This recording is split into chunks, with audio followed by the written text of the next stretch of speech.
Noise never bothered Roger McGuinn that he didn't act like a star, say anything shocking, or try to be the center of attention all the time. However, the jingle-jangle sound of Mr. Tambourine Man wouldn't have been heard without him. This could not have happened, and Bob Dylan could not have played with an electric guitar. McGuinn was a quiet star, a man behind the scenes who changed the whole singing scene in the 1960s. With 12 strings, who could change folk music into rock while keeping the soul of the original song. He told stories through his strings, bringing loneliness, longing, and a delicate beauty that most people didn't notice. He felt out of place in the music world, which was getting noisier because of how delicate he was. He stayed even when the Byrds broke. He did it not because he wanted to, but because he believed in the song that he decided to step away when his fame went away. There was no retirement statement or farewell tour. They just disappeared. Then came back quietly with old folk songs that were posted online for free from a small room. People will not remember Roger McGuinn because he died. He was the one who made your heart sink when you heard Turn, Turn, Turn for some reason you couldn't quite put your finger on. Here is the story of that man who made folk rock sing and then disappeared from the public eye like a goodbye that was never said. Beginnings. When Roger McGuinn was born in Chicago on July 13, 1942, the United States was in the middle of a war and big changes in society. One thing that was always available in the simple McGuinn home, though, was creativity. James McGuinn and Dorothy McGuinn were his parents. James wrote science fiction and Dorothy worked in advertising. Their son was never denied access to expensive art or money, but they always urged him to read, ask questions, and let his mind wander far beyond the present. That sparked an artistic spirit that was always ready to listen, always eager to tell a story, and always suspicious of what seemed too clear. Roger was fascinated by music from a very young age, especially the sounds from the radio. He did more than just listen to music, he took it all in. The melodies of the Weavers, Pete Seeger, and even classical music fed a lonely and shy person on a spiritual level. 13 years old, a turning point happened. On TV, he saw Elvis Presley perform. The crowd screams, and the way Elvis held the guitar caught his attention. Later that same day, he asked his folks for a guitar. It was like a new language came into the world of books and science fiction. It was the language of strings and music. Roger had trouble fitting in at school. Teachers said he was dreamy and not paying attention, and sometimes they thought he might be slow. There was something they didn't see, though. This boy lived in a different world where music, not lessons, told the story of everything. It wasn't a bad childhood, but it was spent alone. He didn't have any close friends or playmates to laugh with. Instead, he was alone in his room teaching himself how to play the guitar, read chords, and write down his feelings as if he were writing a new song about himself. Being alone, using his ideas, and wanting to connect with other people would shape his whole career. Roger McGuinn didn't learn to play music to achieve fame. To stay alive, he learned it. Although rock and roll is a loud world, he chose to use the quietest sounds that told the truth to tell his story. Beginners in their careers as Roger McGuinn got older, a lot of his friends were joining up with new rock bands. But he was not like the others. He started listening to folk music not because it was cool, but because it was real. There were raw acoustic melodies and stories of workers, farmers, and warriors that spoke to him, as if they were containing parts of himself. In Chicago, McGuinn went to the Old Town School of Folk Music and learned how to play the finger-picking guitar, play American folk music, and use sound to tell a story. He didn't focus on that to become famous. He did schoolwork to become a torchbearer. He didn't want to be famous through music. Instead, he saw it as a way to keep the memories of a dying culture alive. Working with famous acts like the Limelighters, the Chad Mitchell Trio, and even Bobby Darin in the late 1950s was McGuinn's first step into the professional music world. Darin pushed him to learn how to arrange music, write songs, and work in a studio, which helped him make his own sound. In the early 1960s, McGuinn moved to Los Angeles. At that time, the folk movement was on the rise and was starting to clash with the rock and roll wave. And that's when he realized the future wasn't picking a side. It was a mix of the two. He began playing in bars in Los Angeles like the Troubadour, which was a great place for people looking for new music. There, he met Gene Clark and David Crosby, two men whose lives would change his. Three people, three singing worlds. One thing they both knew was that folk music and rock music didn't have to be boring or shallow. They started a band in 1964 called the Jet Set, which later changed its name to the Byrds. The name, the Byrds, meant to take flight and break free from old boundaries. Before, Roger McGuinn was just a quiet guitar player in folk clubs. But soon, he would become the man who created a whole genre. He turned Bob Dylan's lyrics into a rock hit with a 12-string Rickenbacker and an idea that no one else dared to think of. McGuinn was adjusting the strings for a change that was about to start. Flaws and glory. The music world changed when Mr. Tambourine Man came out in 1965. Even though Bob Dylan wrote the words, it was the Byrds, with Gene Clark's high-flying singing and Roger McGuinn's 12-string Rickenbacker, who made it a change.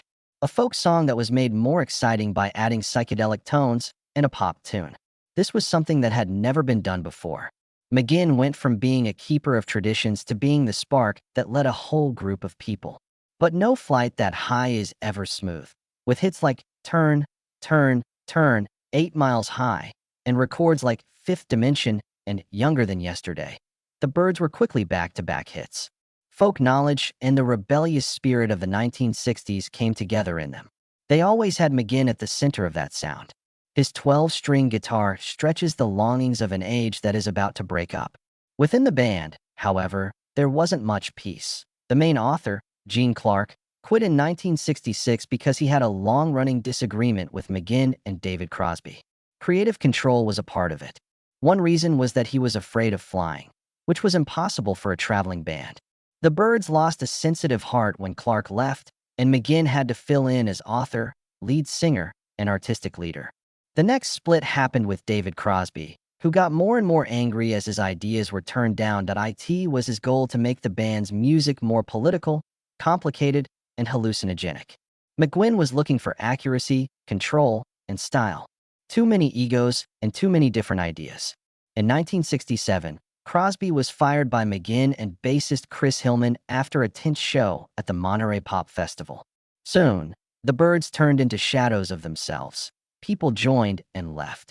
McGuinn, who was the last living member, tried to keep the original spirit alive with records like Ballad of Easy Rider, The Notorious Byrd Brothers, and Sweetheart of the Rodeo. Always trying to be ahead of the game, he played with country, jazz, and even early electronic sounds. The crowd had already looked elsewhere, though. The Byrds broke up for good in 1973, after a long period of ups and downs. They were pioneers and heroes, but they couldn't get away from the rule that all great bands have to follow. If you fly high, it's easier to break.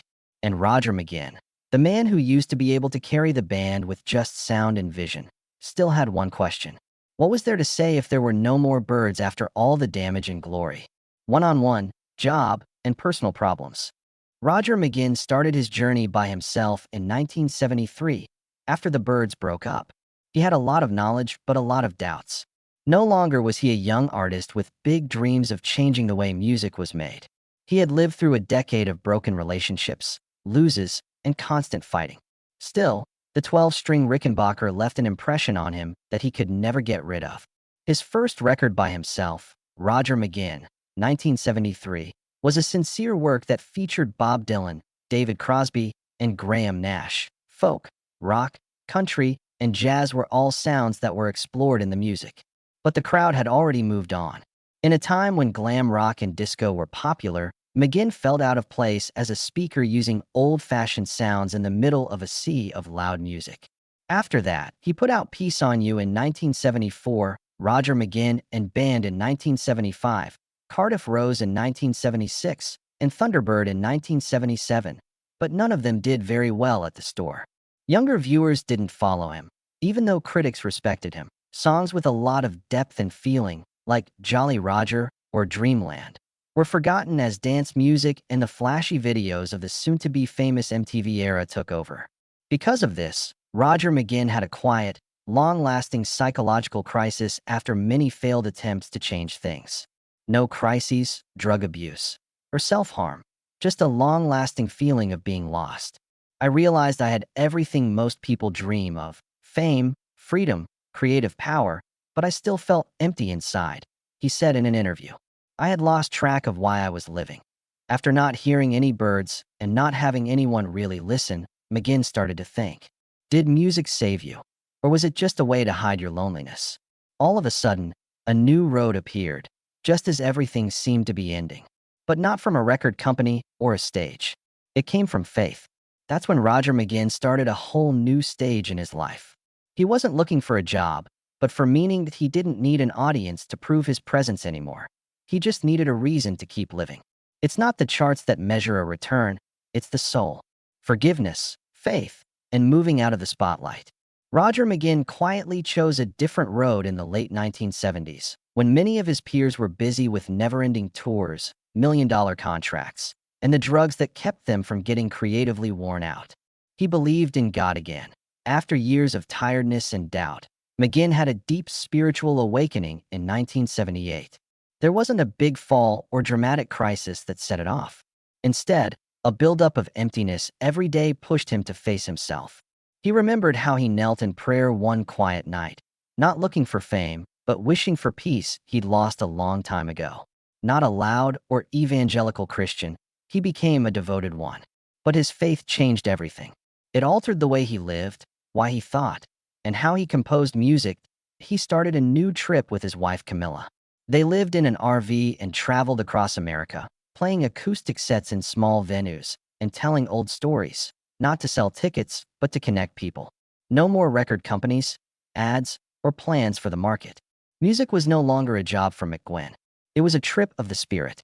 The Folk Den Project, which he started in 1995, is a website where McGuinn records and posts one traditional folk song every month for free so that others can enjoy them, that it's just voice, guitar, and a story. There are no record deals, marketing efforts, or noise reduction. I don't want these songs to go away, he said. They're how a culture remembers the past. Something is just being kept alive for the next generation. In a music world that is becoming more and more based on trends and hits, Roger McGuinn almost disappeared from the news. But he didn't stop making songs. He just picked to live on a deeper level. No appearances on TV, no reunions with the commercial Byrds, and no regular record releases. A new folk song would quietly appear on that old website every month, though. It was like a word from an artist who never really left, they just chose to speak less loudly. McGuinn didn't pick being alone, that he picked ease of life. He stopped talking to them not because he had failed, but because he had found what he was looking for. There was a lot of noise around Roger McGuinn, so his silence stood out like a message. There are times when music doesn't need to be played loud. Heart-to-heart listening is sometimes needed, legacy and power. Roger McGuinn's name invariably didn't get people excited. His solo songs didn't make the top of the charts. No tours of big stadiums. Not a lot of crazy stories like a lot of his rock peers. But his deep and lasting impact has reached more places than any drumbeat, synth loop, or spotlight.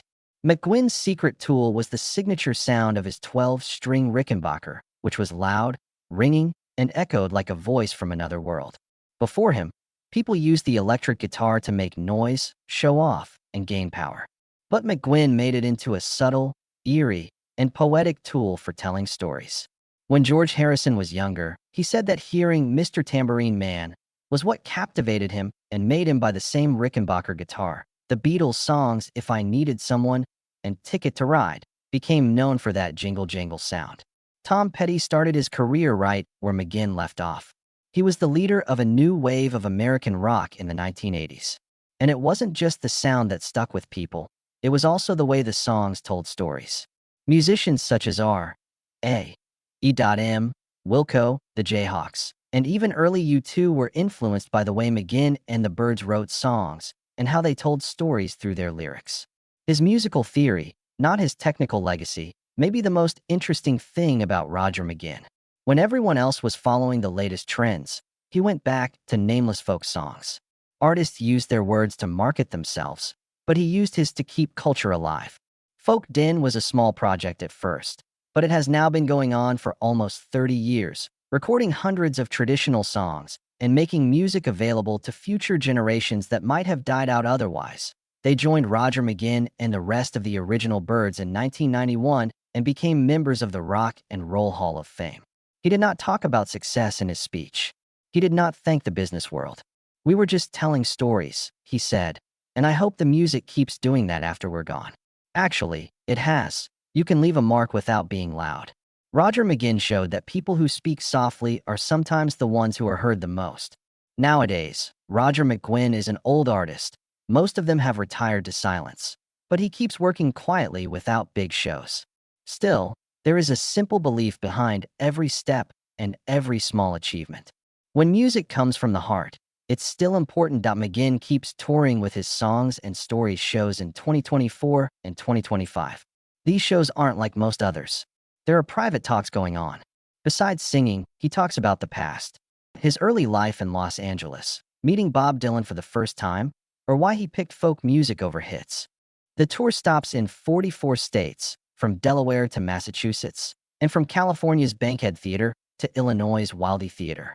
No crowded theaters or flashy signs, just quiet middle-aged fans listening to a man tell stories through strings and memories. Camilla, his wife, partner, boss, and fellow traveler of more than 40 years, goes with him on all of his trips.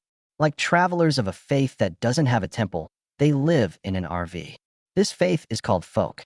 We don't live to perform. McGuinn said at one point that we act so that we can live our lives the way we think is right. McGuinn still runs the Folk Den Project website, which he started in 1995 when he's not on tour. It is now possible to download and listen to over 300 free recordings of classic folk songs. For him, it's more than just a collection. It's the way to keep America's history alive. Songs that were once told from one family to the next orally now live on in his warm voice and familiar strumming. Today, McGuinn's life isn't very tied to the entertainment world. No loud social media, live streams, or fights about the Grammys or Billboard. Folk Den does, however, get a new song every month. Not wanting to be famous, just wanting to be heard and recognized. At age 82, he talks freely about getting older. He isn't trying to look younger or stay young through tricks or lies. Silver hair covers him. He only eats plants. He wakes up early and plays the guitar every day. He prays, writes music, and gets letters from young people who learn to play through his project from time to time. McGuinn doesn't dwell on the past. He exists in the moment. Though it's a gift he made himself, not one that was copied. There is peace in this small world where acoustic music, simplicity, and religion all live together. Possibly this is the reason he's still walking, singing, and telling stories. To keep a quiet corner of the world where everything began and never really finished. Not to be known one more time. Roger McGuinn was never famous for being beautiful. He didn't live long enough to become a legend. But his quiet choices, unwavering spirit, and refusal to give in made him one of the most recognized artists of his time. In Chicago, he went from being a shy boy who was fascinated by radio to starting the Byrds, the band that changed the way people thought about folk rock. Roger McGuinn took a unique road that few others did. He went from being a guitarist who played with heart rather than technique to a man who quietly helped shape the sound of the 1960s. He never became addicted, lost himself in fame, or screamed to be recognized. He instead told stories through music, faith, cross-country trips with his love, and an old website that posts one folk song every month without any need for likes or shares. Forgetting about him wasn't his choice. He chose to turn into a memory. There's more to Roger McGuinn's life than one big hit or goodbye tour. The soft sound of a guitar on a quiet afternoon in a small town, where he still sings for a few dozen people, marks the end, if it ever really ends. Roger McGuinn never really left those who really heard and let his music reach them, though. Don't miss the next story if you think artists like Roger McGuinn, who is quiet, strong, and deeply human, should still be recognized. Please like, subscribe, and ring the bell. You can choose any song by the Byrds or Roger McGuinn that you still think about. Tell us about your story in the comments, because music helps us remember the most important things. Keep watching the next movie.